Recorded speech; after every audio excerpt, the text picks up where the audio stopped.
Confirmed. Hiwalay na. Janine at Paulo, parehong hindi na nagla-like sa isa't isa.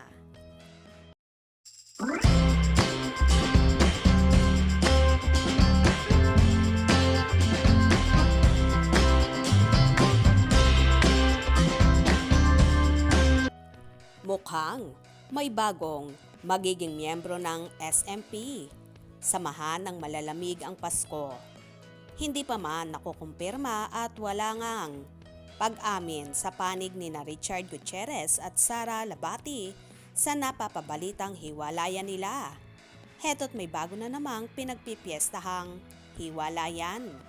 This time, ang lead actor ng Linlang na si Paulo Avellino at ang kapipirma palang uli ng renewal ng kanyang kontrata bilang kapamilya na si Janine Gutierrez ang sinasabing hiwalay na. Actually, napakatahimik pareho ni na Paulo at Janine sa estado ng kanilang relasyon. Kahit nga nung nagsisimula pa lang silang maling sa isa't isa last year nang magsama sa ilang TV and movie projects. Wala namang direktang inamin sina Paulo at Janine na magjowa na sila. Pareho kasing masekreto ang dalawa at ayaw na pinagpipiestahan ng publiko ang kanilang personal life, lalo na si Paulo. Kaya siguro, nung unang press con ng Linlang at kahit nung Thanksgiving MediaCon ay todo iwas daw si Paulo na matanong ang status ng kanyang love life dahil baka nga hiwalay na sila ni Janine.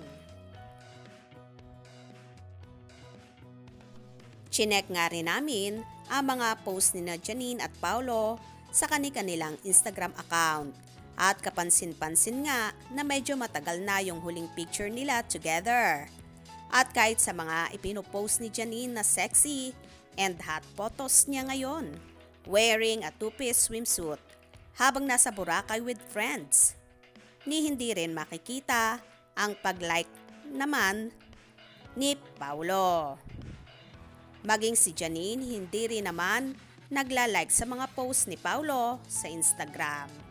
Sayang at hindi namin na-interview si Janine nung nag-renew siya ng kontrata sa Kapamilya Network para sana mahinga namin ang update sa status ng relasyon nila ni Paulo Avellino. Well, kung hindi pa man sila parehong ready na magsalita, edi let them be. Hindi nga natin sila napaamin na sila na. Tapos, gusto natin ngayong kumpirmahin nilang hiwalay na sila. Walang pakialaman kung ayaw nating malin lang, sabi.